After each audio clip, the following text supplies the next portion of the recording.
In the early universe, dense fog of primordial gas let no light escape through them, but as they started to cool down, hydrogen atoms began to form. This led to the first stars to be born, which were 1,000 times more massive than our sun.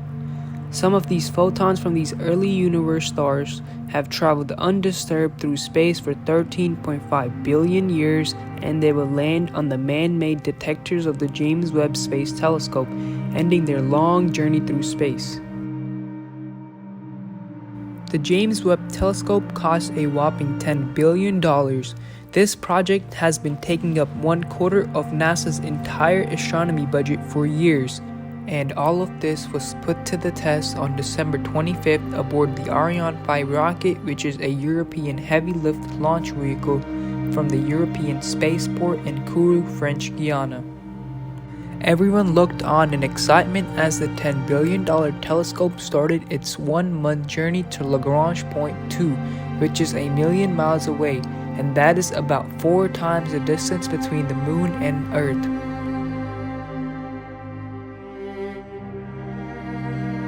It is named after James Webb, NASA's second administrator and champion of many NASA science missions.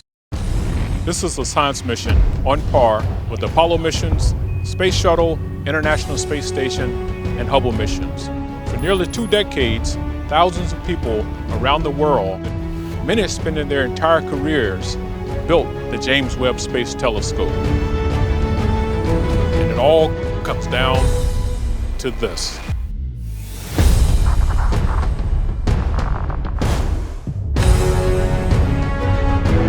Once we launch the James Webb Space Telescope, there are no second chances. We have 300 single-point failure items, and they all have to work right. When you're 1 million miles away from the Earth, you can't send someone to fix it.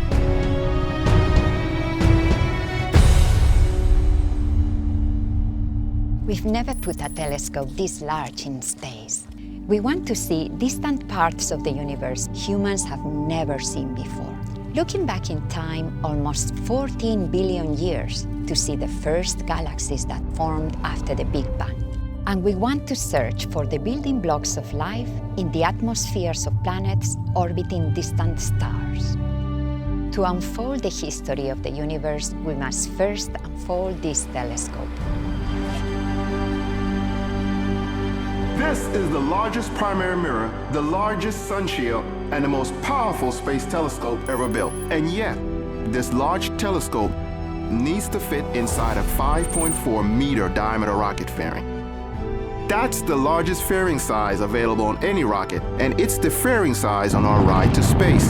The Ariane 5, provided by the European Space Agency, is one of the world's most powerful rockets. To cheat the fairing size limit, we built Webb to fold like origami to fit inside the rocket fairing. And this brings us to our most challenging part of this mission, unfolding it in space. Think of what you're doing. You're taking this extraordinarily delicate, precise, state-of-the-art scientific instrument, you're slapping it on a rocket, and for the next 8 minutes, the explosion from that rocket is following you into outer space. Vibrating you, shaking you. Everything that goes into outer space has to live through this environment and work once it gets there without having someone come to fix it.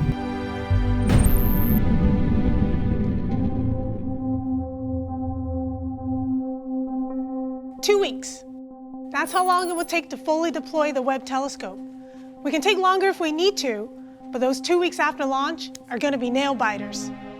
This is the Mission Operations Center at the Space Telescope Science Institute in Baltimore. Those 2 weeks after launch will be like our Super Bowl, World Cup, you pick the analogy. Years of training comes down to these moments. The Webb Observatory has 50 major deployments, 50 depending on how you categorize them, and 178 release mechanisms must work to deploy those 50 parts. Every single one of them must work. Unfolding Webb is hands down the most complicated spacecraft activity we've ever done. Then again, nothing about Webb is easy. We've never done any of this before. There's nothing simple about sending anything into space.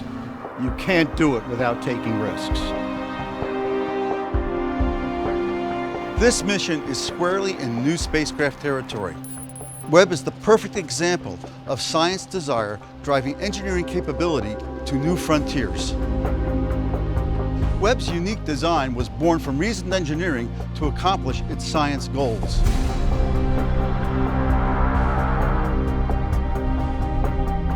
Here's the plan.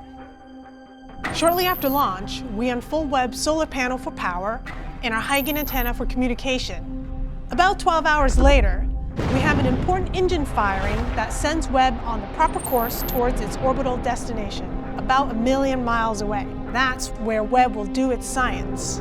Webb will be moving so fast, it passes the moon's orbit in 1.5 days, half the time it took Apollo astronauts to reach lunar orbit. First, we lower the sunshield pallet. Then raise Webb's primary mirror and instruments away from the sunshield. The solar wind will push us around with the sunshield open, so we'll unfold a trim tab to help keep us stable.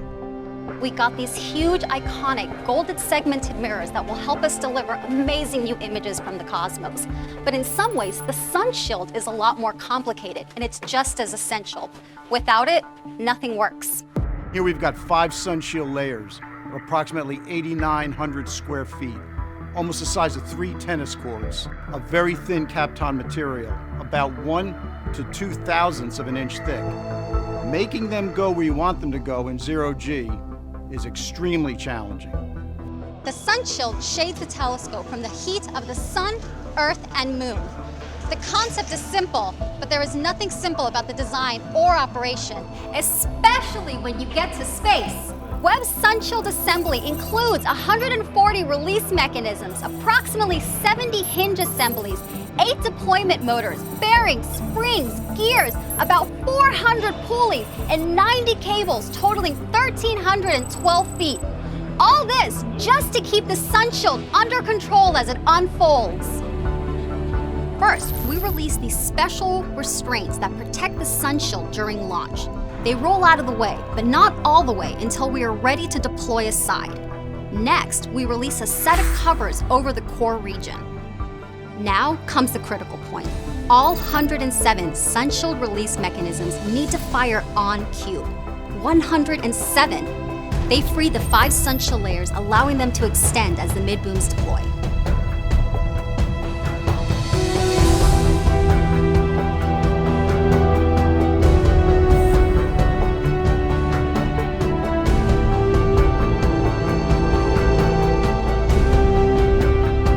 Sunshield fully deployed, we start setting up the optics.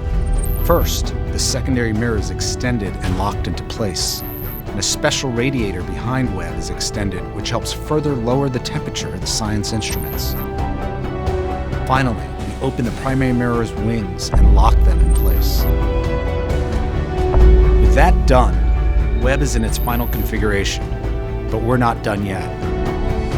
After 47 deployments, and accomplishing the hardest spacecraft unfolding NASA has ever done, Webb still won't be ready for science. While the instruments cool, we'll control motors behind each of Webb's 18 mirror segments, a secondary mirror, and the fine steering mirror located inside the center of the primary mirror.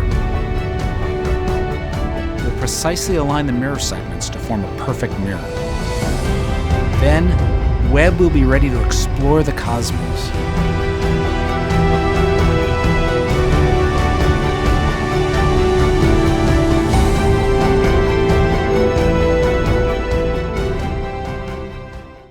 The James Webb is the largest telescope ever put into space.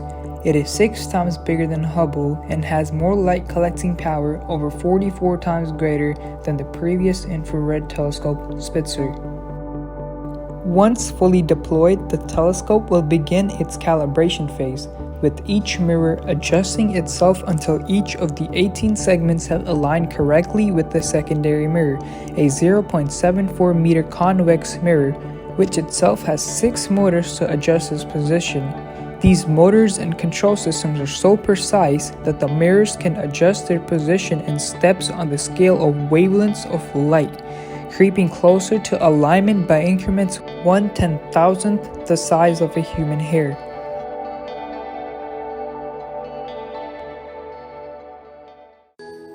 Webb is truly a civilization-scale mission. It not only changes what we know, but how we think about ourselves. We'll pick up where the Hubble Space Telescope and Spitzer Space Telescopes left off in their capabilities. And it lets us see out through 13 billion years of cosmic time to look at the first generation of galaxies that formed after the Big Bang. We'll also look at these worlds out there, exoplanets, that may or may not harbor life. Thank you for watching. I hope you enjoyed. Please leave a like, comment, and subscribe.